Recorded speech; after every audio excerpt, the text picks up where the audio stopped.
Feel that one. A few tears. It's going to be a tearjerker.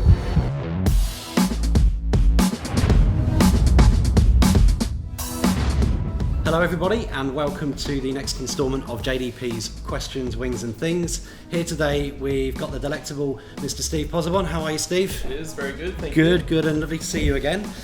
Steve, thank you for being the next victim / participant of this event here in 2020 as well.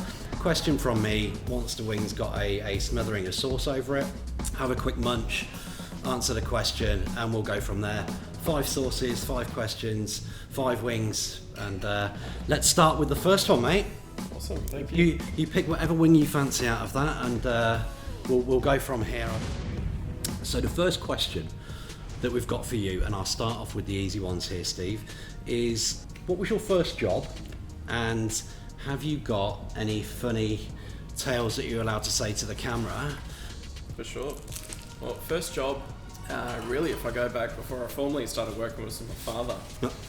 So most of my school holidays would be spent on building sites.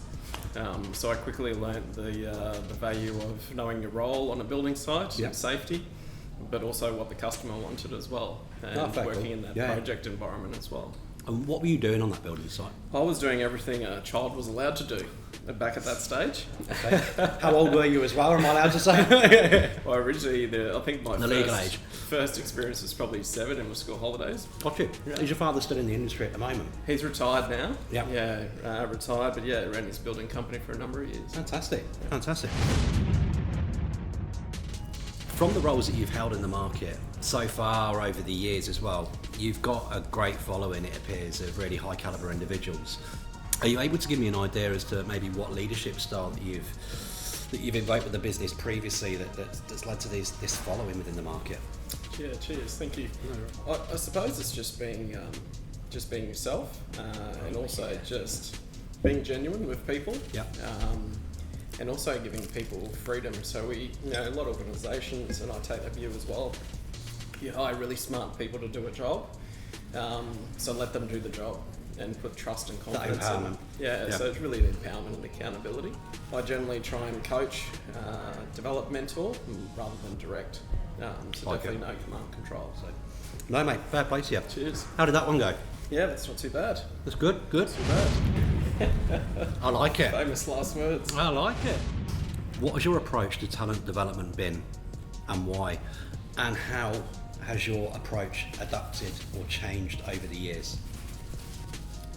My approach is always probably twofold. Yep. So I always look at the investment we need to make as a leader in our team and our people, but also then the second part is the accountability on the individual. Yep.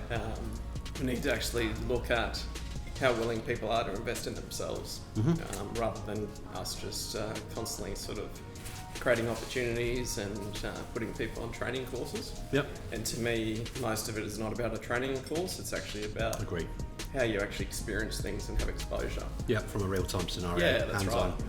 As more of the communities have been set up over the last sort of 5 to 10 years, so the agile communities and other different capability communities. Absolutely, mate, yeah.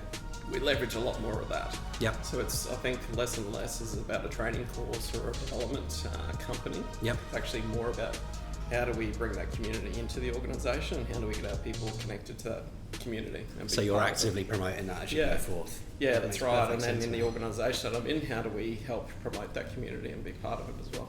I like your style. That's great effort, mate. Great answer as well. Starting to feel that. As we enter a new decade, can you give us an idea of the challenges facing or you will be facing, and what your approach will be to these challenges? What challenges are you facing now on the back of this, as perhaps you were, say, 5 years prior? Feel that one. How's it changing? So I think, from the people and the work we do, the workforce is global more than ever. Working in a very big global organisation, Allianz and Allianz Partners. So a big part of that is how you actually work on a global level. Yep. Now the way we work is we work with teams out of Thailand, out of Dublin, and a number of other centres around the world. Yep. So it's really important for us in how we actually make that real. And actually remove those barriers, because our customers are very diverse and we live in a country that's very diverse as well. Agree.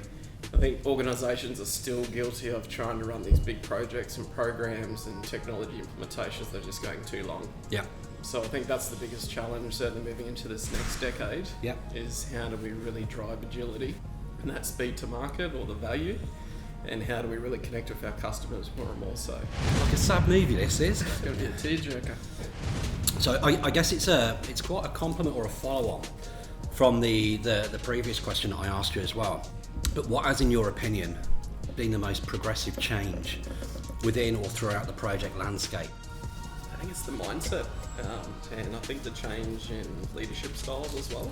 The days of the strategy being owned here by a few people in a room and then that command control environment saying, right, this is what you have to implement, off you go and implement it, and we'll check in a couple of years' time. Yeah. Almost the development of the mainstream of agile and human-centered design coming into more and more businesses around the world, and certainly in Australia. No longer is it a few people in a room, or even just the team here in Australia. We're leveraging networks, and social media has been such an amazing input into that we can put things out, as I'm sure this will be, on social, right? As I have a tear about to roll out my face. Indeed, I'm trying not to touch my face. But you can put ideas out there, you can get feedback so quickly, and you can shape your ideas. And before you could only do that with the people in your vicinity. Yep. Now really it's up to you how far you want to take it. You can open that up to the world. And, understood. With hackathons that we've run in organisations, and we will be doing soon in Allianz Partners as well. I was going to ask you about that. Yeah. Yeah, that's been sort of one of the events we generally do. Yep. So even though the team here in Australia might be asleep, we're getting feedback from customers all around the world. Nice. So it sort of doesn't stop, so you've got to leverage it. Steve, thank you so much. You've been a really, really good sport, and the heat has finally died down on me a little bit now, and you've done really well there, because we definitely give those last two a nudge. Certainly do. I just wanted to thank you for being a great sport and participant and coming along, and we hope to see you guys the following week on the next episode of JDP's Question, Wings and Things. Thank you. The Ring of Fire. There was a lot of sauce on those last two.